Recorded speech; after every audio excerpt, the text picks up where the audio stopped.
ce matin, sans plus tarder, on va rentrer dans le message, le troisième message de notre série En route vers ma destinée. Avez-vous amené vos Bibles avec vous?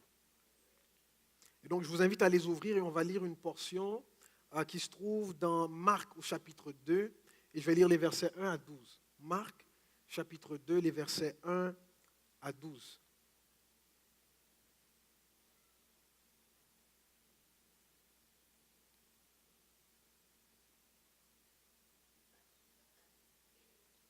Vous avez trouvé?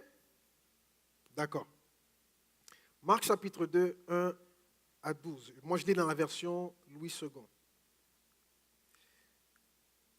Quelques jours après, Jésus revint à Capernaum. On apprit qu'il était à la maison. Et il s'assembla un si grand nombre de personnes que l'espace devant la porte ne pouvait plus les contenir. Il leur annonçait la parole. Des gens vinrent à lui, amenant un paralytique porté par 4 hommes. Comme il ne pouvait l'aborder à cause de la foule, il découvrit le toit de la maison où il était, et ils descendirent par cette ouverture le lit sur lequel le paralytique était couché. Jésus, voyant leur foi, dit au paralytique, « Mon enfant, tes péchés sont pardonnés. » Il y avait là quelques scribes qui étaient assis et qui se disaient au-dedans d'eux, « Comment cet homme parle-t-il ainsi? Il blasphème. Qui peut pardonner les péchés si ce n'est Dieu seul? » Jésus, ayant aussitôt connu par son esprit ce qu'ils pensaient au-dedans d'eux, leur dit, « Pourquoi avez-vous de telles pensées dans vos cœurs? Lequel est plus aisé, de dire au paralytique, « Tes péchés sont pardonnés » ou de dire, « Lève-toi, prends ton lit et marche » Or, afin que vous sachiez que le Fils de l'homme a sur la terre le pouvoir de pardonner les péchés, je te leur donne, dit-il au paralytique, « Lève-toi, prends ton lit et va dans ta maison. » Et à l'instant, il se leva, prit son lit et sortit en présence de tout le monde, de sorte qu'ils étaient tous dans l'étonnement et glorifiaient Dieu, disant, « Nous n'avons jamais rien vu de pareil. » Seigneur, merci pour ta présence ce matin, merci pour cette belle opportunité de se retrouver. Père, que ce lieu soit un endroit où on vient faire ta rencontre. Un endroit où les aveugles te voient, où les sourds t'entendent, où ceux qui ne peuvent pas marcher peuvent courir jusqu'à toi pour te toucher. Seigneur, plusieurs ont besoin. Tu connais ces besoins et tu es à la hauteur de chacun de ces besoins. On te prie, Seigneur, de te présenter. Viens, Papa, visite-nous aujourd'hui. Viens à la maison et montre-toi. On te le demande. Amen. Amen. Je vais faire un effort je ne vais pas terminer à midi. Je vais terminer le message avant midi parce que je tiens absolument qu'on ait un temps ensemble de prière, ok? Pendant ces jours de jeûne, pendant ces jours de prière, on a eu beaucoup d'occasions de prier. On est venu la semaine, le mardi, on est venu le mercredi, on est venu le jeudi et on a prié. Il y en a qui ne pouvaient pas venir la semaine parce qu'ils travaillent ou parce qu'ils sont à l'école, donc différents empêchements et tout ça. Mais le dimanche, je tiens à ce qu'on ait toujours l'occasion de juste se présenter devant Dieu. Pas seulement chanter des chants, pas seulement écouter un message, mais vraiment prendre le temps de connecter avec Dieu parce que c'est ce qui fait la différence. C'est ce qui fait la différence. On peut entendre des messages, on peut chanter sans toutefois connecter avec Dieu. Vous savez, il y a des gens à qui Jésus a dit, tu n'es pas loin du royaume. Ne pas être loin du royaume, ce n'est pas être dans le royaume. Tu comprends? Être dans un endroit où on prie Dieu, où on prêche Dieu, où on célèbre Dieu, ça ne veut pas dire qu'on est rentré en relation avec Dieu. Et donc, je tiens à ce que tout le monde ait cette opportunité-là de vivre quelque chose d'authentique, de vrai et de puissant avec Dieu. Au-delà d'écouter des paroles, au-delà de voir d'autres personnes goûter à Dieu et expérimenter Dieu, chacun de vous, personnellement, pour lui-même, pour elle-même, a l'occasion d'expérimenter, de vivre Dieu. La Bible dit dans les psaumes, goûtez et voyez combien le Seigneur est bon. Et ce matin, j'aimerais que chacun puisse goûter pour lui-même, pour elle-même. Que chacun puisse goûter Jésus pour lui-même et elle-même. Parce qu'il y a quelque chose en Jésus dont tu as besoin et que tu ne trouveras nulle part ailleurs qu'en lui. OK? Alléluia.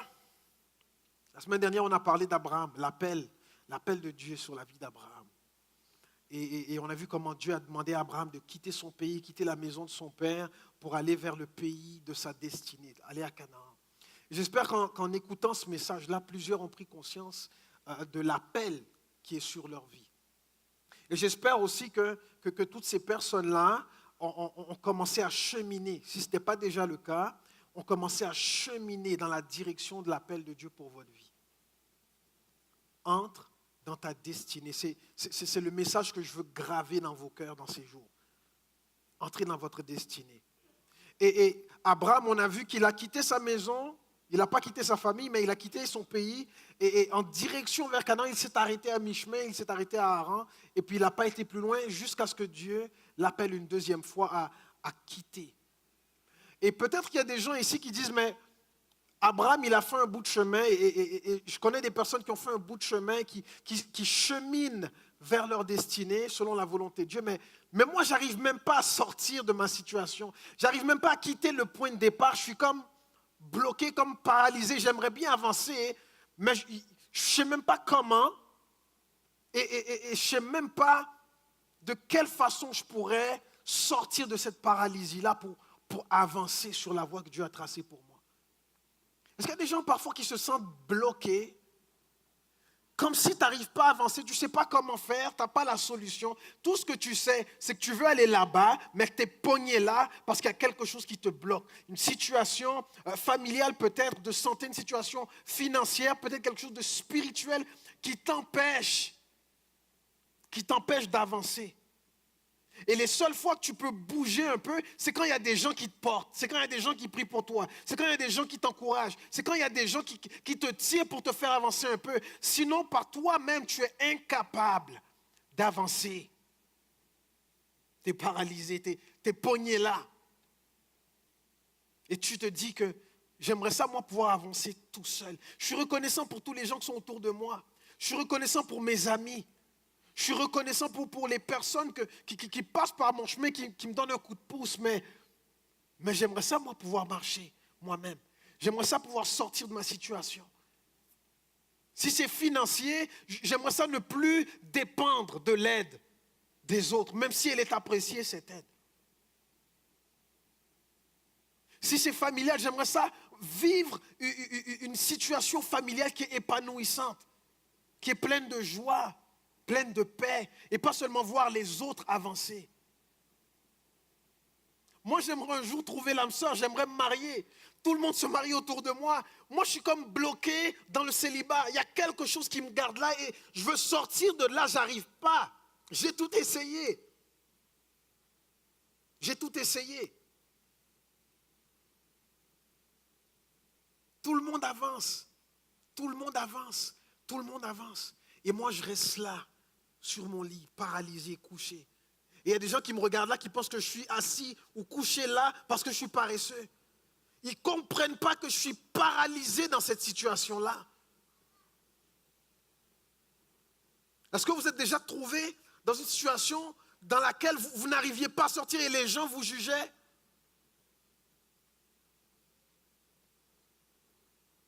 J'arrive pas à trouver d'emploi. Mais il y a des gens qui me disent que c'est parce que je ne cherche pas assez.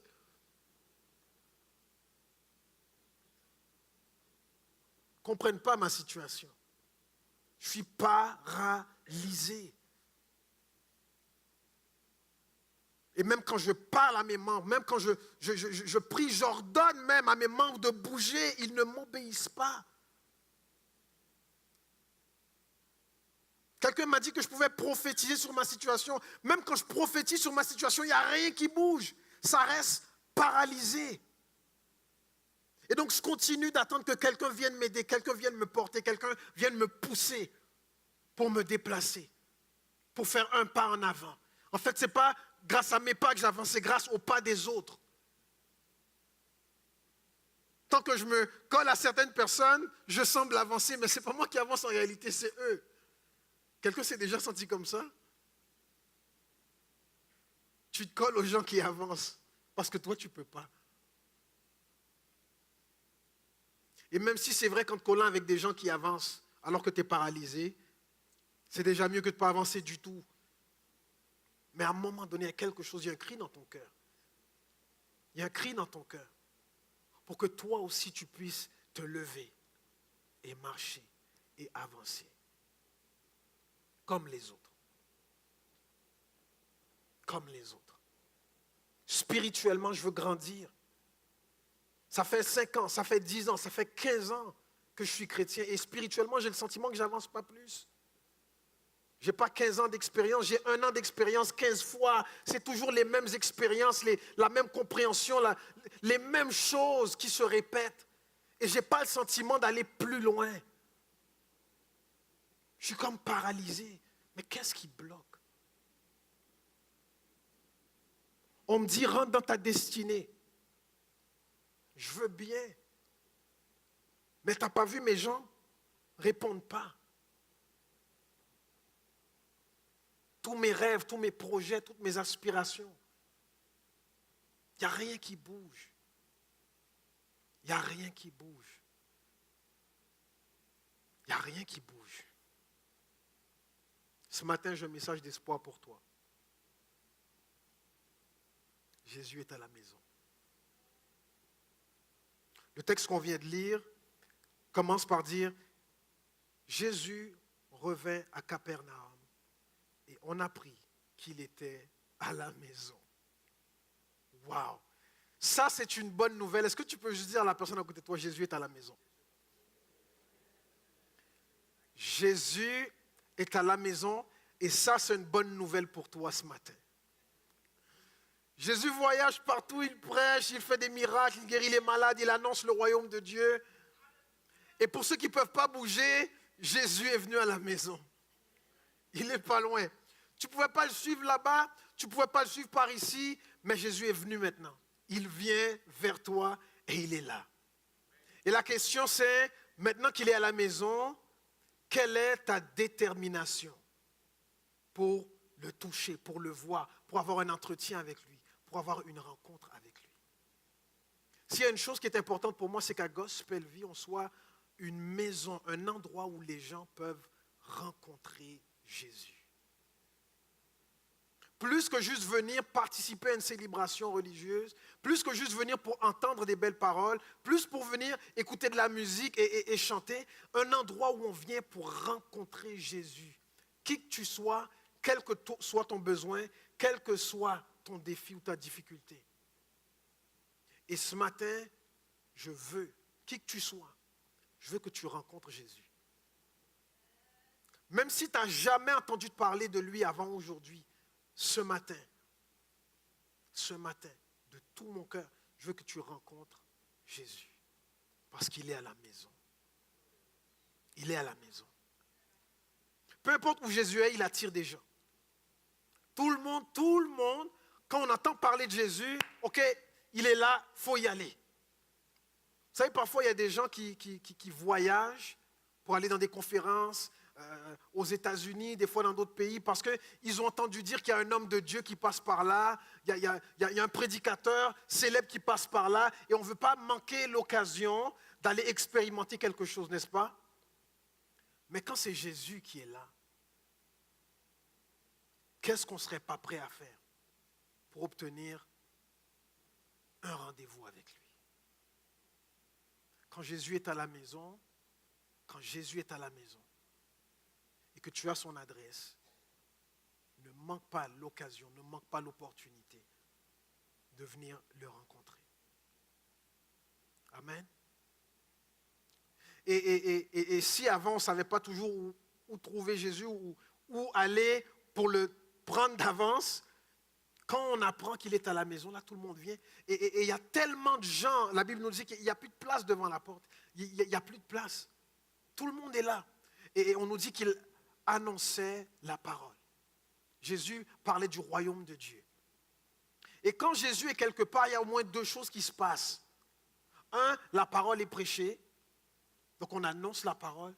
Et 2, il y a des miracles qui se produisent.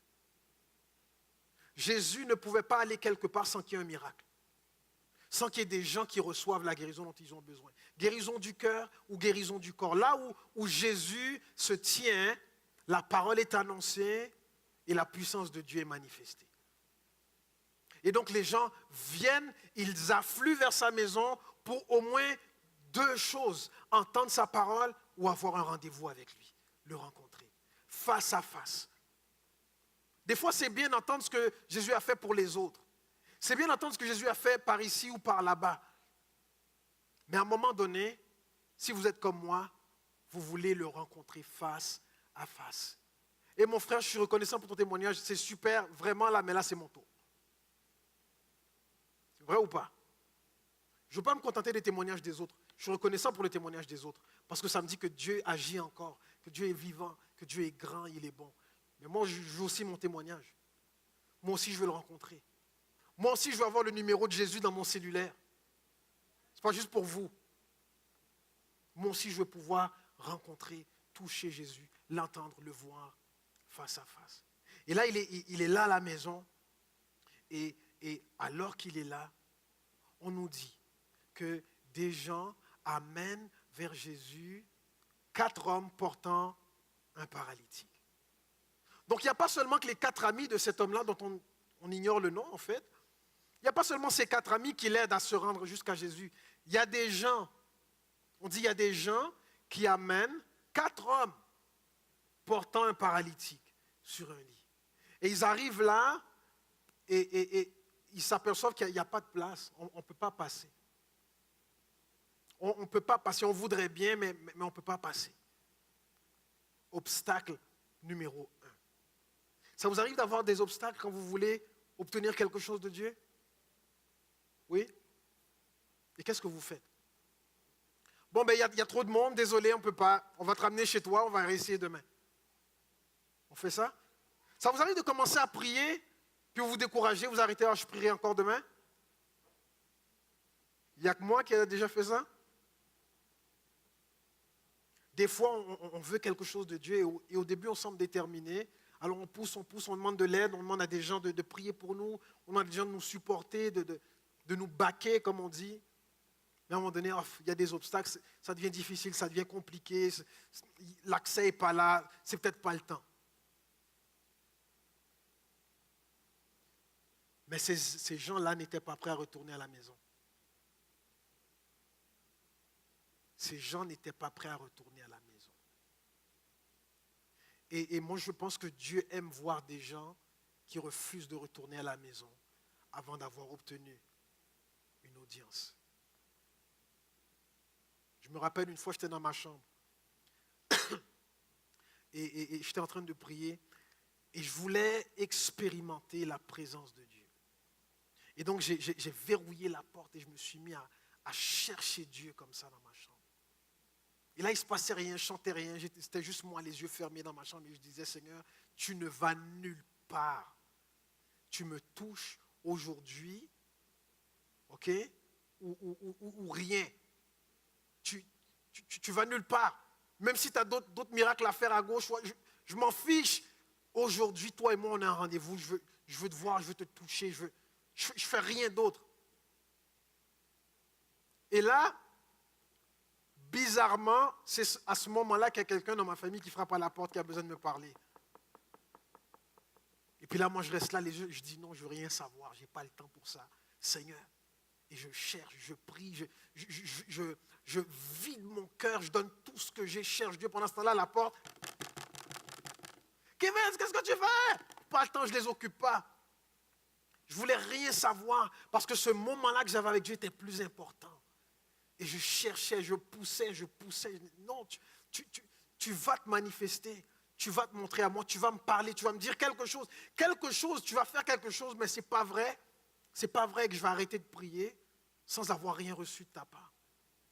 Et à un moment donné, je ne sais pas ça a pris combien de temps en fait, je n'ai aucune espèce d'idée. À un moment donné, la présence de Dieu est rentrée dans ma chambre. Et j'ai senti cette présence-là, c'était tellement palpable que j'ai eu du mal à me tenir debout. Le paralytique s'est levé dans la présence de Jésus, moi je suis tombé par terre. Et la présence de Dieu était là. C'est comme si j'aurais pu toucher quelque chose. Dieu est venu au rendez-vous parce que ma soif était telle. Vous savez, si tu as soif pour une goutte, Dieu va te donner une goutte. Tu vas dire, c'est pas beaucoup, mais tu avais soif pour une goutte. Dieu te donne selon ton besoin, selon ta soif. Attends-toi pas à ce qu'il t'envoie un torrent, quand en réalité, dans ton cœur, tu veux juste une goutte de lui. Dieu n'écoute pas seulement ce qui sort de ta bouche. Il voit ce qui se passe dans le cœur. Il voit ta détermination. Si tu veux vraiment expérimenter une effusion du Saint-Esprit, c'est ce que Dieu va te donner. Si tu as soif pour ça, prépare-toi à le recevoir. Mais si je dis seulement, oh Seigneur, remplis-moi, mais en réalité, là, c'est juste pour la forme que je dis ces choses. Dieu voit que j'ai juste besoin d'une goutte. Alors il va envoyer une goutte. Est-ce qu'il y a quelqu'un ce matin qui a soif pour une goutte? Est-ce qu'il y a quelqu'un ce matin qui a soif pour un pichet? Ah, vous avez plus soif que ça encore? Ok, on va voir. Est-ce qu'il y a quelqu'un ce matin qui a soif pour un gallon? Vous avez soif pour quoi? De quoi avez-vous soif? Un torrent. Un jour, c'était le jour de la fête, Jésus s'est levé devant le public et il a crié, « Si quelqu'un a soif, qu'il vienne à moi et qu'il boive. » Et c'est spécial parce que ils étaient en pleine fête et ça faisait pratiquement une semaine que tout le monde était là. Et pendant la fête, on mange, on boit et il y en a qui se gavent. Il y a de la nourriture et il y a à boire en abondance. Et pourtant, après tout ça, Jésus dit, si quelqu'un a soif, pas des choses du monde, pas des choses de l'extérieur. Si quelqu'un a soif de la vie, si quelqu'un a soif de l'Esprit de Dieu, qu'il vienne à moi. Moi, je vous dis que ce paralytique-là, il avait soif. Il avait soif. Il est hors de question que vous me rameniez à la maison. Moi, je m'en fiche qu'il y ait trop de gens devant la porte. Vous allez me trouver une solution, mais il faut qu'aujourd'hui, je rencontre Jésus.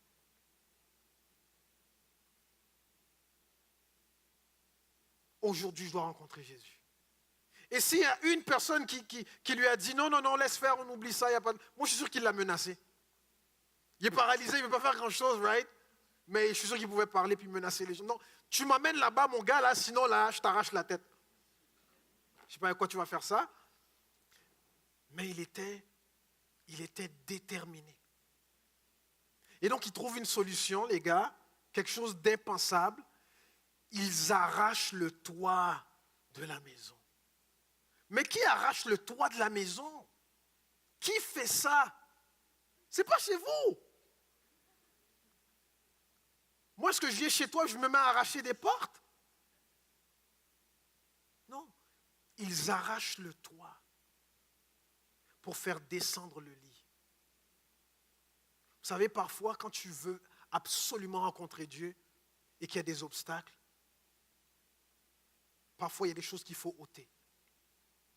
Ils ont défait la structure de la maison. Est-ce qu'à Gospel Vie, il y a des portes, ou il y a des murs, ou il y a des toits qui représentent un obstacle pour les gens qui veulent rencontrer Jésus? Est-ce qu'on a des règlements? Est-ce qu'on a des traditions? Est-ce qu'on a des façons de faire? Est-ce qu'on a des habitudes qui empêchent des personnes de rencontrer Jésus? Il faut que ça saute. Parce qu'au final, la question qu'il faut se poser, c'est qu'est-ce qui est plus important? Le toit ou la personne qui a besoin de Jésus?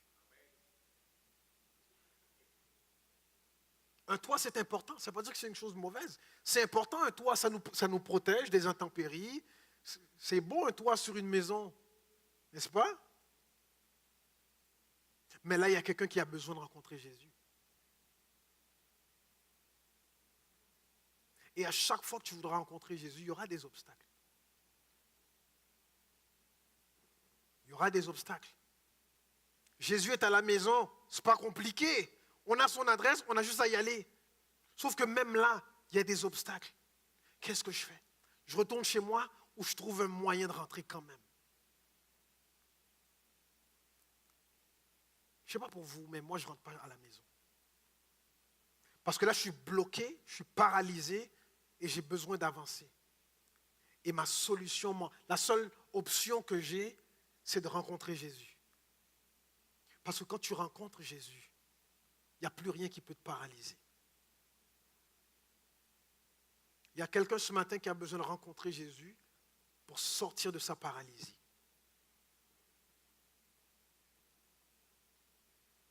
Et ce matin, si tu es déterminé, si tu veux rencontrer Jésus, tu peux le rencontrer.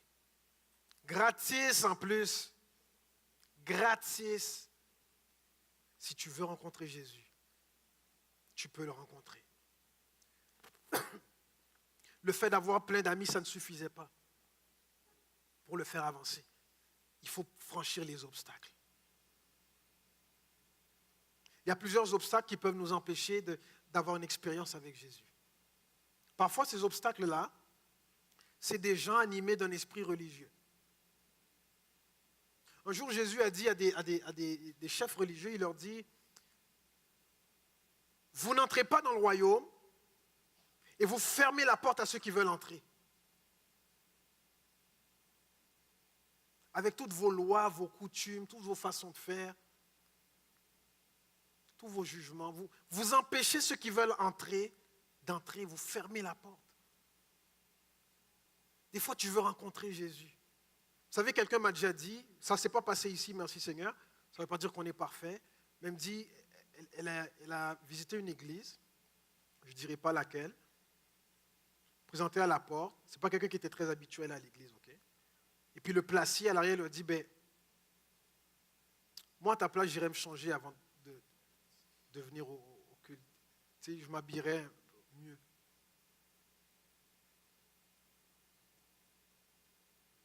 Des gens veulent entrer pour rencontrer Jésus, toi tu fermes la porte.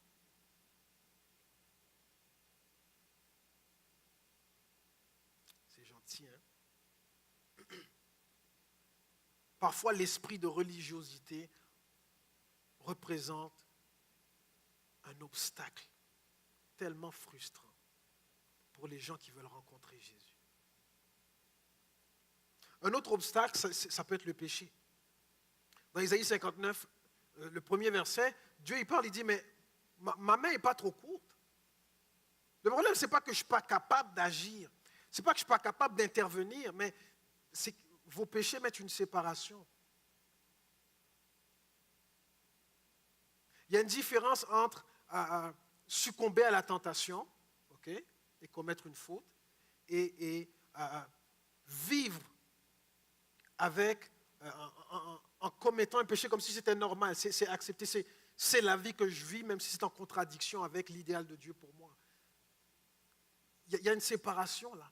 Vous n'arrêtez pas de m'appeler, je veux agir, je veux intervenir, je veux vous donner les miracles dont vous avez besoin, mais il y a une séparation. Revenez à moi. Revenez à moi. Le péché peut être un obstacle. Un autre obstacle, l'incrédulité. Jacques, il parle à l'église et puis il dit, ça c'est dans Jacques au premier chapitre, il dit, si quelqu'un a besoin de sagesse, qu'il la demande à Dieu, mais qu'il demande sans douter. Parce que s'il doute, il ne recevra rien de Dieu. Il est trop inconsistant. Soit tu me fais confiance, soit tu ne me fais pas confiance. Mais arrête de danser entre les deux. Là. Tu as besoin de quelque chose, tu me fais confiance, viens. Puis accroche-toi, puis laisse-moi faire. Mais si tu ne me fais pas confiance, fais pas semblant de me faire confiance. Trouve autre chose. L'incrédulité peut être un obstacle à la rencontre de Jésus. Est-ce qu'il y a des obstacles dans ma vie? Qu'est-ce qui représente un obstacle maintenant? Là où tu es paralysé, là où ça bloque dans ta vie, est-ce qu'il y a des obstacles? Il faut les faire sauter.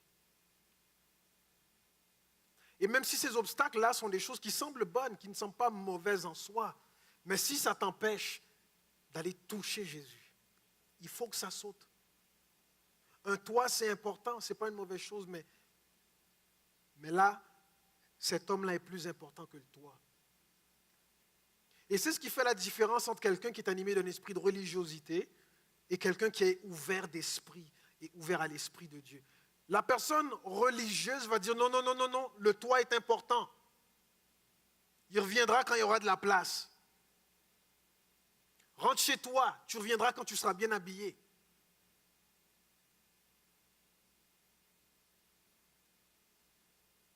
Est-ce qu'il y a un obstacle? Seigneur, je suis bloqué là. J'ai envie de te demander de m'aider, mais je ne te fais pas pleinement confiance. Tu ne le dis pas comme ça, mais dans les faits, c'est ce que tes comportements traduisent. Seigneur, je te demande de m'envoyer l'âme sœur. Mais j'ai peur que tu m'envoies quelqu'un que je ne vais pas aimer. Fait que je vais faire mes recherches de mon côté, puis après on compare. L'incrédulité. Si tu me demandes quelque chose, fais-moi confiance pour de vrai ou fais autre chose. Est-ce qu'il y a un péché qui est un obstacle? Seigneur, je veux que tu agisses dans ma vie, mais ça, je le garde. Ça, je sais que tu n'aimes pas ça, je sais que ce n'est pas cute à tes yeux, je sais que... Mais ça, c'est à moi, Seigneur. Tu sais, tourne ton regard, regarde là-bas, puis envoie-moi le miracle, s'il te plaît. Mais moi, je ne vais pas me défaire de ça parce que ça répond à un besoin dans mon cœur. Agis, s'il te plaît. Mais sois patient pour ça. Quand je serai prêt, ok, je vais abandonner ça. Mais pour l'instant, fais vite parce que j'ai besoin d'un miracle. C'est un obstacle. Et parfois, un obstacle, ça peut être quelque chose de tout petit, rikiki, comme ça. Quelque chose de tout petit, qui peut-être pour toi est insignifiant. Mais c'est comme une grosse pierre qui t'empêche d'avancer. Et la question que le Seigneur te pose ce matin, c'est, tu veux marcher ou tu veux rester paralysé? C'est à toi de choisir. Tu n'es pas obligé d'aller à droite ou à gauche. Tu fais ce que tu veux. Mais moi, je te montre la voie de la vie. Choisis cette voie-là. Parce que ta destinée est par là. Et j'ai beaucoup de choses avec toi que je veux faire. Mais tant que ces obstacles-là sont là, tu vas peut-être attendre longtemps. Et tu ne verras peut-être pas cette destinée-là dont je te parle. Il y a des obstacles qui doivent sauter. Je sais que tu as soif. Je sais que tu es déterminé. Je sais que tu veux vraiment. Mais tu dois être prêt parfois à sauter par-dessus les gens. Et parfois, il y a des gens qui vont te critiquer, qui vont te dire des choses qui vont te blesser. Mais comme le paralytique, tu dois être prêt à passer par-dessus les gens pour atteindre Jésus. Parce que vous savez, des fois, on s'arrête aux personnes qui ont des choses négatives à dire. N'est-ce pas? On écoute les gens, on regarde ce que les gens font, on regarde comment ils le font, au lieu de se concentrer sur ce qu'il faut faire. Et parfois, on bloque, et ça, c'est un autre obstacle, l'offense. On bloque sur une offense. Quelqu'un m'a dit quelque chose, quelqu'un m'a fait quelque chose, je reste sur mon lit, paralysé, parce que lui, il n'arrête pas de me critiquer, parce qu'elle n'arrête pas de m'écraser, parce que les autres là-bas parlent sur mon dos, parce qu'eux, ils ne sont pas gentils avec moi. Passe par-dessus eux et descends ton lit au pied de Jésus. Et laisse-les te regarder recevoir ton miracle. Parce qu'au moment où son lit est descendu au milieu de la maison, là, tout le monde n'avait pas le choix que de regarder. Au lieu de perdre ton temps avec tes ennemis, laisse-les te regarder recevoir ta bénédiction. Les scribes sont là, ils disent, comment ça se fait que Jésus pardonne ses péchés? Personne ne peut faire ça. Qu'est-ce qu'il raconte? Eux autres, ils s'en fichaient que le malade était paralytique. Ce n'est pas leur problème. Eux, ils sont bien portants. Nous, on cherche les petits détails. Nous, ce qu'on cherche, ce n'est pas de voir comment Dieu est bon, comment Jésus est généreux, comment il fait grâce, comment il pardonne facilement. Nous, ce qui nous intéresse, c'est les petits détails. On cherche les bibites. Right? Vous connaissez des gens qui aiment chercher les bibites? Ce n'est pas n'importe qui a fait ce commentaire. La Bible dit que ce sont les scribes. Les scribes, vous savez, c'est qui? Les scribes, c'est eux qui avaient la responsabilité de recopier la loi. Donc eux, c'était des gens très pointilleux. Il faut que la virgule soit à la bonne place, il faut que le point soit là, les accents, il ne doit rien manquer. Ils aiment mettre les points sur les i et les barres sur les t à tout le monde. Vous connaissez des gens comme ça? Puis ces gens-là, quand Dieu fait quelque chose qui pour eux semble trop bon pour vous, eh bien, ils vont vous le dire. Ils vont vous le dire. Ils vont vous le dire. Si tu as un petit péché qui dépasse, là, ils ne vont pas te manquer. Ah oui, parce qu'il y a des gens qui aiment ça. Ils ont leur calepin, et puis ils relèvent les péchés des autres. Et puis là, à la façon dont tu t'habilles, à la façon dont tu parles, à la façon dont tu fais ceci ou cela. Ils ont remarqué tous vos petits défauts. Ce sont des scribes. Ah oui, les scribes, ils relèvent toutes les fautes dans le texte pour tout corriger. Il y a des gens qui aiment corriger les autres. Tout le temps. Ça leur fait du bien, ça nourrit un besoin. Ça nourrit un besoin chez eux. Il faut que je corrige le peuple. Et s'il le faut, je vais même corriger Jésus. Ah mais oui. Il n'a pas d'affaire à pardonner comme ça. Il n'y a que Dieu qui peut pardonner les péchés. Eh bien, tu sais quoi? On s'en fout. Parce que Jésus, qui a su par son esprit ce que ces gars-là pensaient, il dit, mais pourquoi vous pensez comme ça dans vos cœurs? J'aime que Jésus n'a pas condamné le scribe. Il leur a juste lancé une question. Remettez-vous en question, les gars. Pourquoi vous pensez ça? Maintenant, qu'est-ce qui est plus facile? De dire à ce paralytique, tes péchés sont pardonnés? Ou de le dire, lève-toi, prends ton lit et marche. Maintenant, vous savez quoi? Je peux faire les deux. 2 pour 1. Alors, il pardonne les péchés et il donne la guérison. Et si ce matin, tu as besoin d'être pardonné de tes péchés et tu as besoin d'être guéri, ce matin, il y a un spécial. C'est 2 pour 1. Demande une fois, tu reçois les 2. Parce que ici, c'est un lieu où on peut rencontrer Jésus. Et quand on rencontre Jésus, il n'y a plus rien d'impossible. Plus rien d'impossible. De quoi tu as besoin ce matin? De quoi est-ce que tu as besoin ce matin? J'aimerais que tu viennes le chercher. Maintenant, attention, je ne vous demande pas de sauter par-dessus les gens. Ici, on n'aura pas besoin de faire ça. OK? Mais j'aimerais qu'on ouvre la place. Et tous ceux qui ont besoin de Jésus, si tu as vraiment soif de Jésus, que ce soit pour une goutte, un pichet, un gallon, un tank, je ne sais pas. Mais si tu as besoin de Jésus pour qu'une situation dans ta vie se débloque, pour que cette paralysie-là, elle parte. Si ce matin tu as besoin pour toi-même d'entendre Jésus te dire, lève-toi et marche, alors viens. Lève-toi, marche, on va se présenter devant Jésus ensemble. Et peut-être que tu n'as pas la force de venir seul. Peut-être que tu es gêné, peut-être que, je ne sais pas. Fais comme le paralytique, trouve des gens qui vont t'apporter. Trouve des gens à côté de toi qui vont te prendre par la main puis qui vont t'emmener. Et ensemble, on va se présenter devant Jésus. Puis on va s'attendre à recevoir. De quoi tu as besoin ce matin? Qu'est-ce qui a besoin d'être débloqué? Peut-être que ce n'est même pas pour toi. Peut-être que c'est pour ta famille. Ou quelqu'un que tu as à cœur, dont tu connais la situation et tu veux qu'elle se débloque. Tu veux que cette paralysie-là disparaisse.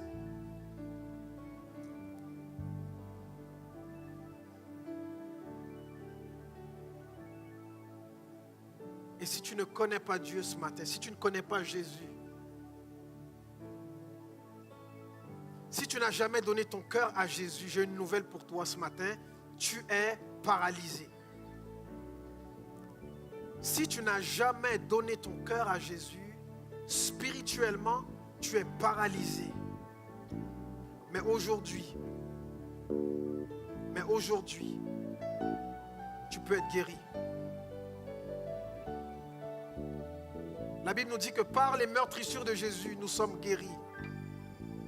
Spirituellement, la maladie que tu avais, cette paralysie que tu avais, à cause de ce que Jésus a fait sur la croix, tu peux être guéri. Tu peux connaître Jésus, tu peux le rencontrer et ta vie va changer. Vous savez, quand ce paralytique s'est levé, il a pris son lit, il est rentré chez lui. Peut-être pour la première fois de sa vie, il retournait à la maison, pas pour se coucher dans un lit, mais pour se mettre au travail. Parce qu'une nouvelle vie l'attendait. Il entrait dans sa destinée là. Plus besoin qu'on me porte. Plus besoin qu'on me pousse. Plus besoin qu'on me tire. Maintenant, par moi-même, je peux marcher. Et entrer dans la vie que Dieu a pour moi. Dieu a une vie pour toi. Et tu peux entrer dans cette vie-là aujourd'hui même.